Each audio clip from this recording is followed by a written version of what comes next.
Les injures, fausses nouvelles, diffamations, atteintes à la sécurité de l'État, appel à l'insurrection, incitation à la haine et outrage au chef de l'État sont autant de délits punis par la loi selon le procureur.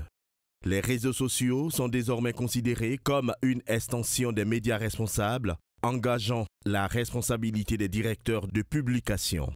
Les administrateurs des pages Facebook seront également responsables des mauvais commentaires sur leurs pages et pourront être poursuivis selon la loi ivoirienne sur la presse et la cybercriminalité, révisée récemment en 2022 et 2023. Cette précision a été faite lors d'une rencontre avec les responsables des sites et réseaux sociaux par le procureur près du tribunal d'Abidjan.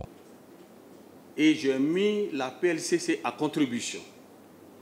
Je leur ai dit de recruter davantage de personnel pour continuer la veille, la surveillance des réseaux sociaux, afin que, si d'aventure on constate des propos injurieux, des propos qui mettent en mal la sécurité nationale, je serai obligé et conformément à la loi d'engager des poursuites contre vous.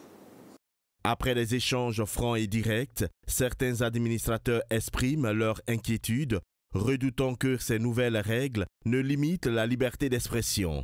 D'autres, en revanche, insistent simplement sur le respect indispensable de la loi en vigueur. Voilà, mais on va essayer de s'y conformer parce que ce n'est pas chose facile pour une page d'embaucher un modérateur au cas où cette personne, le propriétaire de la page n'est pas ou l'administrateur de la page n'est pas disponible. C'est un peu compliqué pour tout le monde. J'ai compris parfaitement le rôle du procureur. J'ai compris que c'était son travail d'appliquer la loi.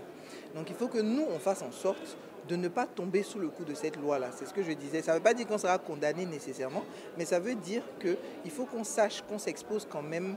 Et comme ça, on sait qu'on prend vraiment le risque de faire telle ou telle chose, de faire telle publication, mais en toute responsabilité. À quelques semaines du premier tour de la présidentielle d'octobre 2025, ces rencontres visent à sensibiliser et mobiliser les acteurs des réseaux sociaux pour promouvoir un climat de paix et de stabilité.